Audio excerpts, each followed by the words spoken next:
Film शुरू होती है एक लड़की आइरिस से जो मॉल में शॉपिंग कर रही थी। तभी उसकी नजर एक लड़के जॉर्ज से मिलती। वो भी इसे ही देख रहा था और पहली ही नजर में दोनों को प्यार हो जाता है और अब के बाद वो एक साथ रहने लगती। इन्हीं साथ रहते रहते काफी दिन गुजर गए। एक दिन जॉर्ज उसे अपने साथ एक ट्रिप पर लेकर जाता है। वो जगह जॉर्ज के दोस्त का घर था जहाँ सभी दोस्त इकट्ठा हो रहे। जल्द ही दोनों उस लोकेशन पर पहुँच जाते हैं। इनकी मुलाकात जॉर्ज की एक दोस्त से होती है जो किसी वजह से आइरिस को पसंद नहीं करती। ये दोनों जब अंदर आए तो हम घर के मालिक इनके दोस्त को देखते हैं जो काफी अमीर होता है क्योंकि वो एक माफिया भी था और इसने ही इन सबको अपने घर आने की दावत दी। यहीं पर हम एक लड़के पैट्रिक और उसके दोस्त को देखते हैं जो दोनों एक दूसरे से बहुत प्यार करते थे और वो लड़के होकर प्यार कैसे कर सकते थे इसका जवाब हमें आगे चलकर पता चलेगा। फिर ऐसे ही इनको रात हो गई। ये लोग खूब ड्रिंक करते हैं और इन्होंने डांस भी किया और खूब मौज मस्ती करते हैं। अगली सुबह आइरिस और जोश घर के पास बनी नदी के बारे में बातें कर रही। आइरिस उसे कहती है कि चलो वहाँ चलते हैं, बहुत मजा आएगा। जोश कहता है तुम जाओ, मैं नहा कर आता हूँ। फिर वो अकेले ही नदी किनारे जाकर खड़ी हो जाती है। उसने जब अपनी जेब में हाथ डाला तो चाकू निकलता है। उसे देख वो काफी हैरान रह गई। सोचती है कि ये मेरी जेब में कैसे आया। तभी यहाँ पर घर का मालिक भी आ जाता है, इसलिए आइरिस फौरन चाकू वापस रख लेती है। वो जैसे ही जाने लगी वो कहता है कि इधर ही बैठ जाओ, बातें करते हैं। अब वो रुकना तो नहीं चाहती थी लेकिन उसके कहने पर रुक गई। फिर वो बड़ी अजीब बात कहता है कि तुम मेरी पीठ पर लोशन लगा दो। ये सुन आइरिस को बुरा तो लगा लेकिन वो ऐसा करने लगती है। अब उस मालिक मकान की हरकतें इधर ही नहीं रुकती बल्कि वो आइरिस का हाथ पकड़ लेता है, अजीब तरह से उसे हाथ लगाकर अपने बहुत करीब कर लेता है। आइरिस को बहुत बुरा लगा। वो बार बार कह रही थी कि ये तुम क्या कर रहे हो, छोड़ दो मुझे, बहुत गलत हरकत है। लेकिन वो ये कहने लगा कि कोई मसला नहीं है मेरी जान, जैसे जैसे मैं कह रहा हूँ तुम भी करो। इससे आइरिस को गुस्सा आ गया।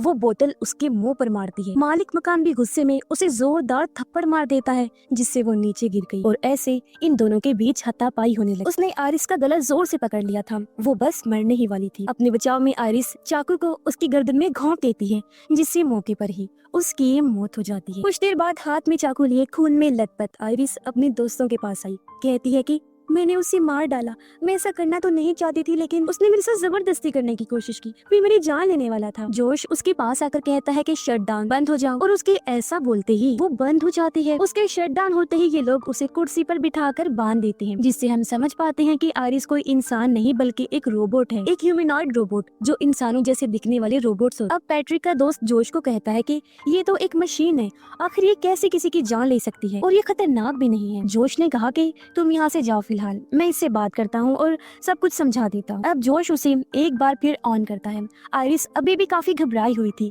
वो बार बार एक ही बात किए जा रही थी कि मुझे माफ कर दो प्लीज, मैंने ये जानबूझ के नहीं किया। जोश कहता है कि तुम्हें उसकी जान नहीं लेनी चाहिए थी, वो तुम्हें कुछ नहीं कहता। जानते हो क्यों? क्योंकि तुम कोई इंसान नहीं हो बल्कि एक रोबोट हो। ये सुनकर आइरिस काफी चौंक जाती है क्योंकि आज से पहले वो इस बात से अनजान थी। कहती है कि ऐसा नहीं हो सकता, अगर मैं रोबोट हूँ तो फिर सब कुछ महसूस कैसे कर सकती हूँ, हर चीज को मैं समझती हूँ, तुम्हारे लिए फीलिंग्स, इमोशंस, जज्बात रखती हूँ, तुमसे प्यार करती हूँ, हमने बहुत सा वक्त साथ गुजारा है और बहुत ट्रिप्स पर हम साथ जा चुके हैं। इस पर जोश कहता है कि तुम सिर्फ एक मशीन हो और ये जो सारी चीजें तुम करती हो वो तुम्हारे प्रोग्राम्स हैं, यादें हैं जो तुम्हारे सिस्टम में डाले गए हैं। अब यहाँ से सीन उस टाइम में शिफ्ट होता है जब रोबोटिक कंपनी वाले पहली बार आइरिस को जोश के घर लेकर आए। कंपनी वालों ने उसे कहा था कि ये कोई आम रोबोट नहीं है बल्कि ये बिल्कुल इंसान ही है, इंसानों जैसे ही जज्बात रखती है। तुम बस एक बार इसके साथ प्यार दोस्ती वाला लिंक बना लो, रिश्ता बना लो, फिर ये हमेशा तुम्हारे साथ रहेगी, तुमसे प्यार करे। जब आइरिस का सिस्टम 100% एक्टिवेट हो जाता है तो जोश जाकर उसके सामने बैठ जाता है। आइरिस ने जब उसे देखा तो उसका चेहरा स्कैन करके उसके साथ प्यार वाला लिंक बना ले, जिसका मतलब था कि मूवी की शुरुआत में जो सीन हमने देखा था यानी कि मॉल वाला, वो असल में नहीं हुआ था, वो तो बस आइरिस की यादों में डाला गया था और इस तरह से इनके प्यार का रिश्ता बना होता है। आइरिस उससे प्यार करती है और उसे लगता है कि उन्होंने बहुत सारा टाइम साथ गुजारा है, लेकिन ऐसा नहीं होता क्योंकि इन्हें मिले हुए बस अभी एक हफ्ता ही हुआ था। लेकिन यादों की वजह से आइरिस को यही लगता है कि मैं कई सालों से जोश के साथ रह रही हूँ।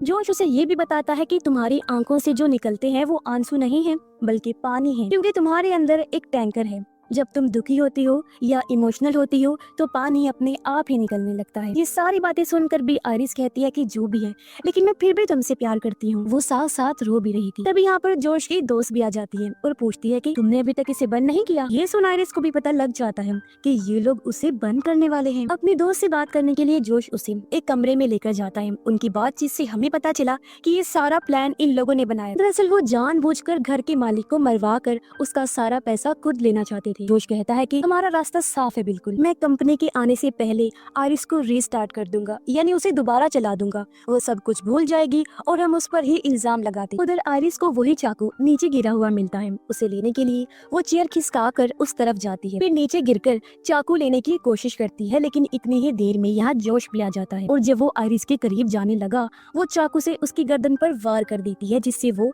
जख्मी होकर नीचे गिर गया। फिर वो खुद को भी छुड़वा लेती है और जोश का फोन लेकर घर से बाहर आई और जंगल की तरफ भाग जाती है। जोश की दोस्त उसे बस देखती ही रही, कुछ कर नहीं पाती। पैट्रिक के दोस्त को भी पता चल चुका था कि आयरिस की जेब में चाकू जोश ने रखा था। जोश उसे बताता है कि ये सब हमारा ही प्लान था और अब अगर कंपनी के आने से पहले हमने उसे नहीं पकड़ा तो हम सब फंस जाएंगे। वो एक पेन ड्राइव को सामने रखते हुए कहता है कि इसकी मदद से मैं आयरिस में चेंजिंग्स कर सकता हूँ और उसे पूरा बदल सकता हूँ, लेकिन इसके लिए हमें उसे पकड़ना होगा। अब जोश पैट्रिक के दोस्त को भी पैसे दिखाता है जिनके लिए ही इन्होंने घर के मालिक की जान ली। जोश कहता है कि इन पैसों के 3 हिस्से होंगे, एक मेरा, एक मेरी दोस्त का और एक तुम्हारा, जिन पैसों को हम आपस में बांट लेंगे। इस पर पैट्रिक का दोस्त कहता है कि 3 नहीं 4 होंगे। पैट्रिक को तुम कैसे बोल सकते हो, वो मेरे साथ है और उसे भी तुम्हें हिस्सा देना पड़ेगा। जोश कहता है कि नहीं, मैं ये नहीं करने वाला, इससे तो बस 3 ही होंगे। ये सुनकर उसका दोस्त जाकर पैट्रिक को शट डाउन कर देता है। वो बंद हो गया और हम समझ पाते हैं कि पैट्रिक भी एक रोबोट है। जोश की दोस्त उसे बताती है कि यहाँ टोटल $12 मिलियन हैं, जिनमें से $4 मिलियन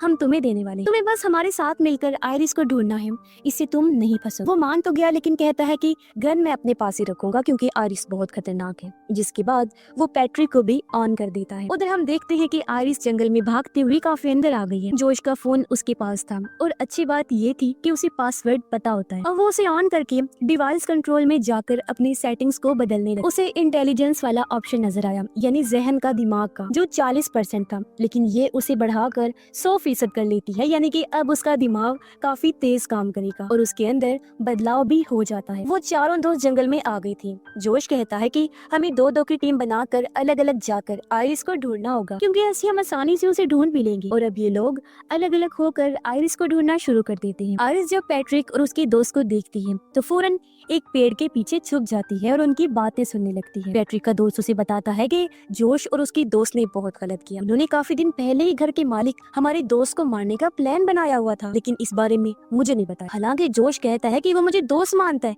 लेकिन ये झूठ है। अगर दोस्त मानता होता ना तो मुझे इस बारे में जरूर बताता। उसे मरवाने के लिए जोश ने आयरिस को इस्तेमाल किया। उसे इसीलिए खरीदा क्योंकि आयरिस की मदद से वो उसे मरवाना चाहता था, क्योंकि ऐसे उसका काम आसान था। और अब जब वो फंस चुका है तो मुझसे मदद मांग रहा है। ये सुनकर पैट्रिक कहता है कि मैं भी तो एक रोबोट हूँ ना, तो क्या तुम भी मेरे साथ ऐसा ही करोगे? दरअसल उसे पता चल चुका था कि मैं एक रोबोट हूँ। उसका दोस्त ये सुनकर पहले तो काफी हैरान हुआ, पूछता है कि तुम्हें ये कैसे मालूम हुआ?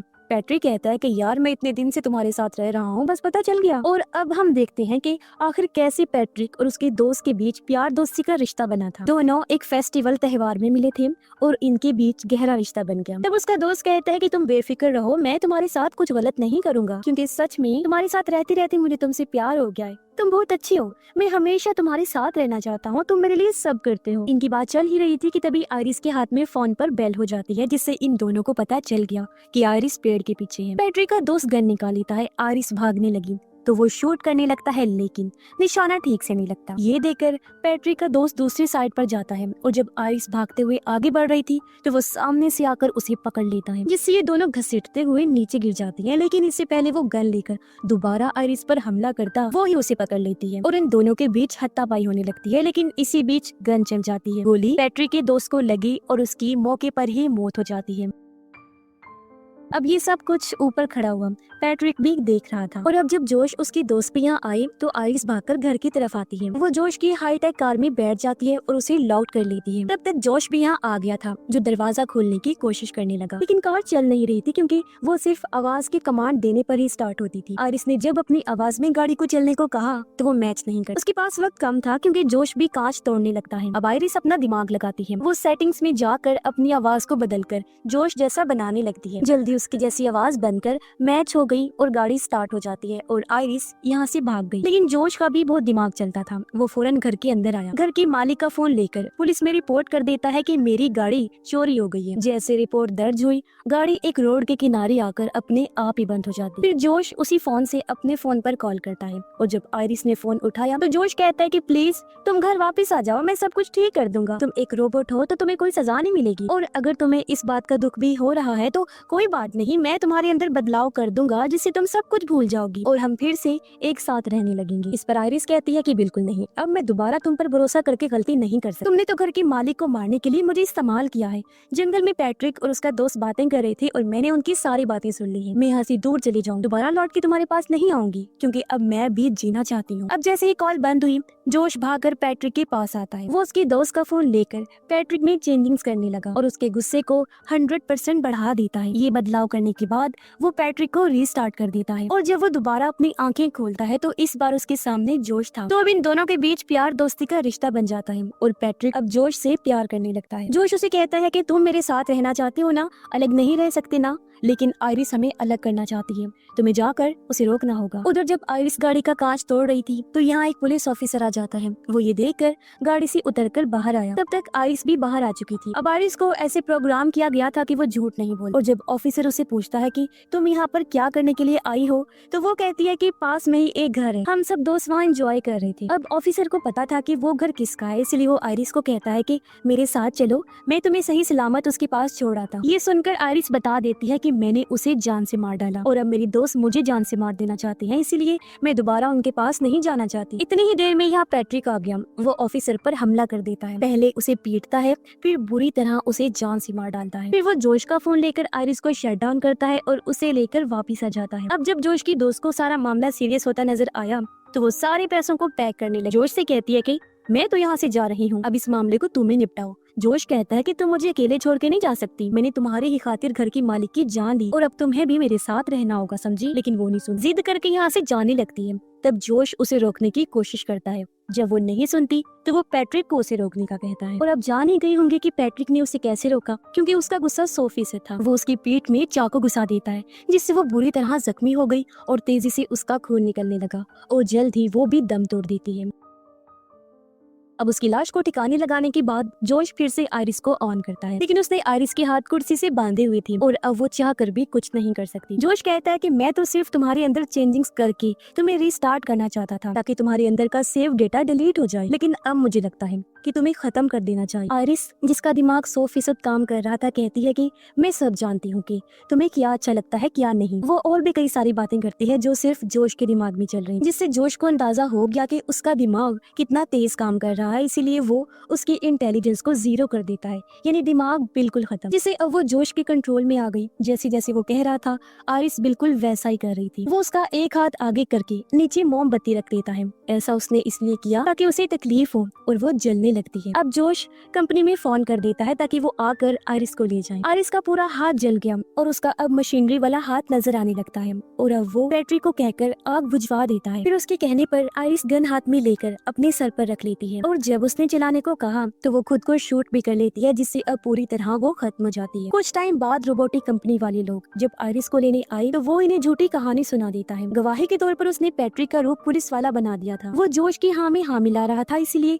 कंपनी वाले उसकी बात का यकीन कर लेते हैं। लेकिन एक वर्कर कहता भी है सच जो भी है वो तो हम पता लगा ही लेंगे, क्योंकि फ्रॉड से बचने के लिए हमने हर रोबोट के अंदर एक डिवाइस लगाई होती है जिसमें सब कुछ रिकॉर्ड होता रहता है। और अच्छी बात तो ये है कि वो डिवाइस रिकवर हो सकती है क्योंकि गोली आयरिस के सर में लगी है, जबकि वो डिवाइस तो पीछे कमर में लगी हुई है। ये सुनकर जोश काफी टेंशन में आ गया, क्योंकि अगर डिवाइस रिकवर हो गई तो उसकी असलियत सबके सामने आ जाए। खैर कंपनी वाले आयरिस को अपने वैन में डाल देते हैं ले जाने के लिए और उसे रीस्टार्ट के प्रोसेस पर लगा देते हैं। लेकिन इससे पहले वो यहाँ से जाते इनके सामने पैट्रिक आ जाता है। वो ड्राइवर को शूट करके उसकी जान ले लेता है। दूसरा आदमी ये देखकर डर गया और अपनी जान बचाने के लिए जंगल में भाग जाता है। आयरिस का रिस्टार्ट जैसे ही पूरा हुआ वो जाग जाती है। जंगल में पैट्रिक भी उस दूसरे वर्कर तक पहुंच गया था और उसकी गन में गोलियां खत्म हो गई थी, इसलिए वो गला दबाकर उसे मारने लगता है। इतनी ही देर में यहाँ आयरिस भी आ गई। वो पैट्रिक पर हमला करती है लेकिन उसे कोई फर्क नहीं पड़ता, उल्टा वो ही आयरिस को थप्पड़ मारकर नीचे गिरा देता है और वो हमला करने के लिए आगे बढ़ा। तब आयरिस कहती है कि जोश ने तुम्हारी यादों को मिटा दिया है, वो तुम्हारा दोस्त नहीं है बल्कि वो तो सिर्फ तुम्हें इस्तेमाल कर रहा है जैसे मुझे किया था। तुम्हारा असली दोस्त जिसे तुम प्यार करते थे वो मारा गया है। तुम याद करने की कोशिश करो कि जोश तुम्हारा प्यार नहीं है। और अब जब पैट्रिक अपने दिमाग पर जोर डालता है तो उसे धीरे धीरे सब याद आने लगता है कि हाँ सच में मेरा दोस्त जिसे मैं प्यार करता था उसकी तो मौत हो गई है। वो इस सदमे को बर्दाश्त नहीं कर पाता और अपनी भी जान ले लेता है। अब आयरिस कंपनी के दूसरे वर्कर को कहती है कि मुझे तुम्हारी मदद चाहिए। तब वर्कर ने उसके अंदर वैसा कर दिया जैसा वो चाहती थी। फिर आयरिस जोश के पास जाती है। वो अपने फोन से उसे बंद करने की कोशिश करता है, लेकिन वो बंद नहीं हो रही थी क्योंकि वर्कर ने आयरिस के अंदर बदलाव कर दिए थे। चेंजिंग्स के बाद अब उसे कोई कंट्रोल नहीं कर पाएगा। इस बात से आयरिस को खुशी होती है। अब आयरिस जोश पर गन तान देती है। जोश उसे कहता है कि तुम मुझे नहीं मारोगी क्योंकि तुम मुझसे प्यार करती हो ना। यहाँ आयरिस एक बार फिर उसकी बातों में आ जाती है, लेकिन वो उस पर हमला कर देता है, उठा कर इधर उधर मारने लगा। फिर वो उसे पकड़ कर कहता है कि तुम्हें कैसे कंट्रोल करना है मैं अच्छे से जानता हूँ। उसके हाथ में गन थी और इस बार वो आयरिस को वहाँ मारने वाला था जहाँ उसका डेटा सेव होता है, लेकिन वो इस बात से अनजान था कि आयरिस के हाथ में भी हथियार है, जिसे वो बिना टाइम गवाए उसके सर में घुसा देती है, जिससे मौके पर ही वो मारा जाता है। इसके बाद हम देखते हैं कि आयरिस अपनी जिंदगी में बहुत खुश है, काफी अच्छे से वो रह रही है बिना किसी के कंट्रोल में। अब उस पर हुक्मरानी करने वाला कोई नहीं था, वो बिल्कुल आजाद, वो जो चाहे अपनी मर्जी से कर सकती थी। सारे पैसे और एक आलीशान कार को लेने के बाद कहीं और रहने के लिए चल पड़ती है। उसे उम्मीद थी कि मेरी नई जिंदगी बहुत खुशहाल होने वाली है। और इसी के साथ ही इस फिल्म की कहानी यहीं पर खत्म हो जाती है।